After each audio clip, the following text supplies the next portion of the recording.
Aye. Great day and aloha. Peace and love to all my Moors out there, declared and undeclared. And to my Kanaka Maioli and all my Pacific Islanders, aloha, wa'u, ia, away.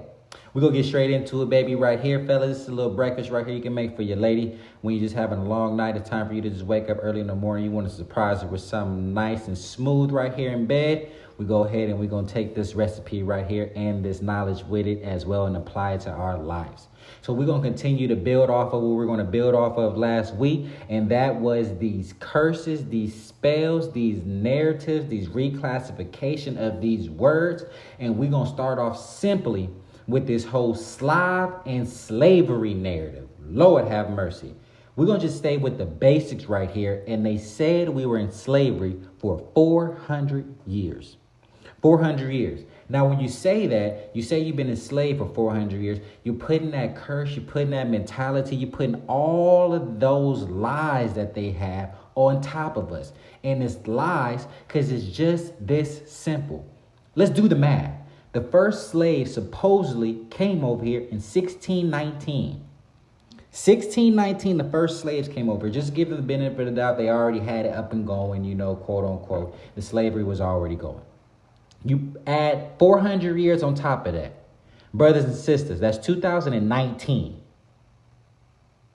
2019. Somebody in the comments, you make that make sense. There's going to be somebody out there, that's going to try to make sense of that. We don't even worry about that. We move on to the next. So now we see that that is a lie. There's no way we could have been enslaved for 400 years if the first slaves got here in 1619. It's just that simple, ladies and gentlemen. We just did not think about this like this. And it's okay. Respect to all of our elders and Kapuna.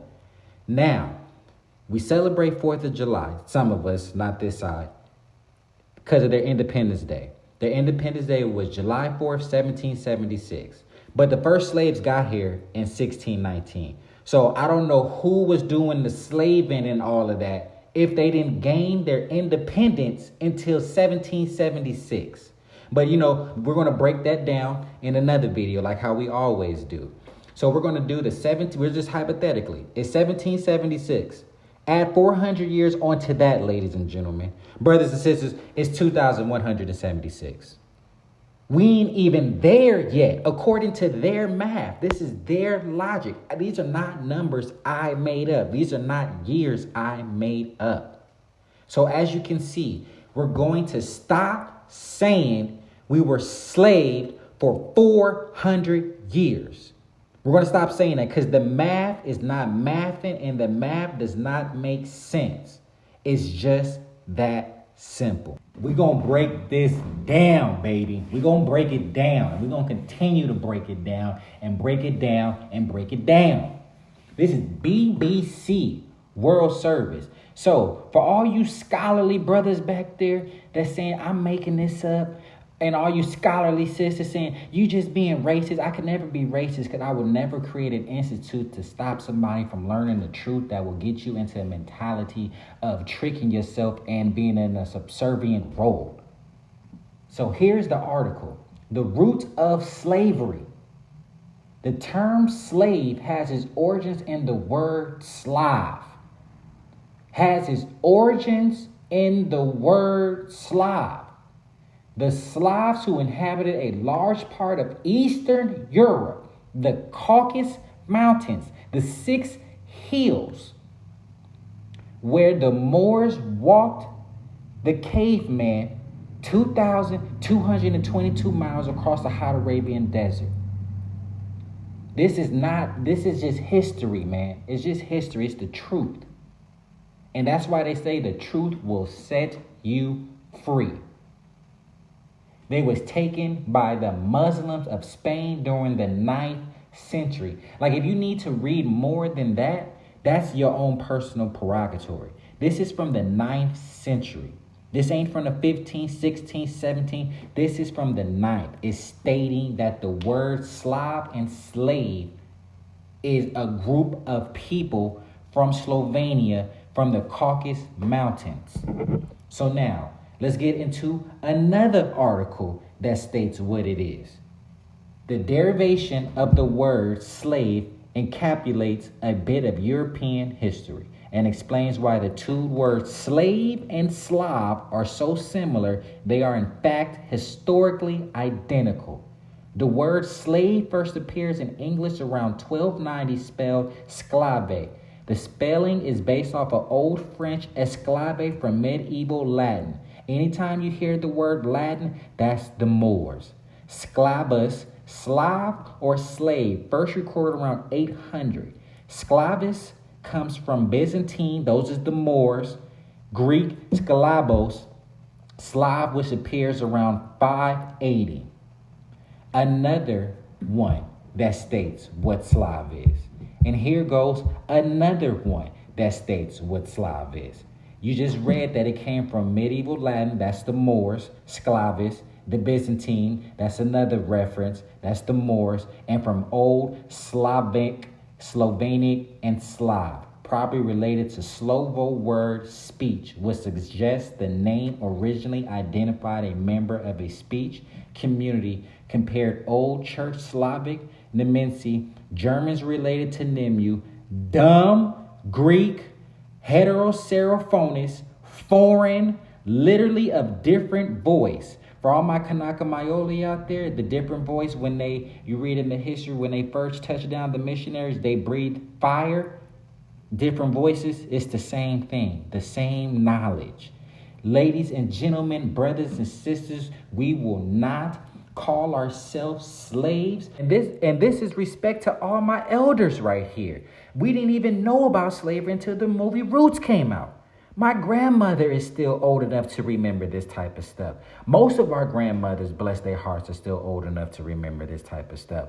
Alex Haley was sued and went to court by Cortland for a lie. That movie was a lie. That movie was a copyright from a movie called The African from another gentleman that had nothing to do with us over here. But they propped that movie up and made it seem like we all came over here from Africa and used that man, a sellout black man, to come out here and perpetuate a lie. Now when you see these brothers pushing these movies about how we were slaves and how all this nonsense, you see where it comes from now. You see, it's all a lie to keep the spell going. That's why the 5-pointed star is so beautiful. Love, truth, peace, freedom, and justice. Because you got to have love in your heart to be able to preach the real truth. Because when they say the truth hurts, that's why it's love, truth, and then you will have peace after that. And once you have peace, then you can be free. Free your mind, freedom, free your dome. Then is justice. You can't be mad at a brother when you hit with him with love, truth, peace, freedom, and then justice. So brothers and sisters, we're going to wrap it up right there. I know you feel it as well. This was a great one like all of them are. We're going to continue to build with each other. This is not information. A lot of people get a lot of information. This is knowledge. We're going to take this and regain our consciousness and apply this into our lives and be a better person.